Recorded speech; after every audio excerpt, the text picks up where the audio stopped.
अस्सलाम वालेकुम दोस्तों, कैसे हैं आप सब। उम्मीद करता हूँ आप खैरियत से होंगे। आज मैं आपको बताऊंगा एक तो जापानी शटर किस तरह पता लगता है कि ये जापानी शटर लगा हुआ है, और दूसरे नंबर पे आपकी मशीन धागा क्यों तोड़ रही है। शटल जो है, अब इस जगह पे देख सकते हैं कि यहाँ पे जापान की मोहर लगी होगी, मेड इन जापान। आप जल्दी से पहले जो है ना अपने शटल को चेक कर लें। अगर जापानी नहीं है तो फिर तो उसके अंदर प्रॉब्लम ज़रूर आएगी।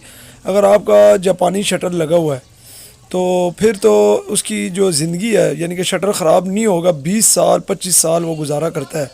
20 से 25 साल बहुत लंबा टाइम होता है, शटल कभी ख़राब नहीं होता। सिर्फ आपने करना क्या होता है कि हर थोड़े टाइम बाद एक कतरा तेल का इसके अंदर डालना है। जापानी शटल होना चाहिए। ये चाइना की मशीन है और इसके अंदर जापानी शटल लगा हुआ है, और इसके अंदर एक कतरा मैं तेल का डाल देता हूँ अक्सर, लेकिन ये ख़राब नहीं होता।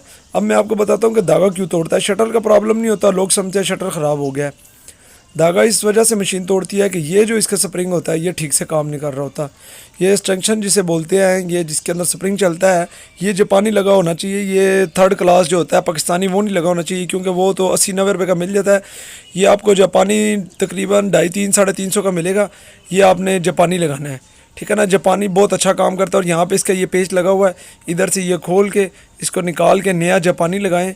इंशाल्लाह धागे का जो प्रॉब्लम है, धागा तोड़ना और टांका ख़राब होता है, वो सारा कुछ इसके अंदर है। आप शटर लोग चेंज करा लेते हैं कि जी शटर ख़राब होगा, लेकिन शटर कभी नहीं ख़राब होता, ये ख़राब होता है। मकैनिक जो उससे तो पैसे लेने हैं, वो आपसे पैसे ले लेगा।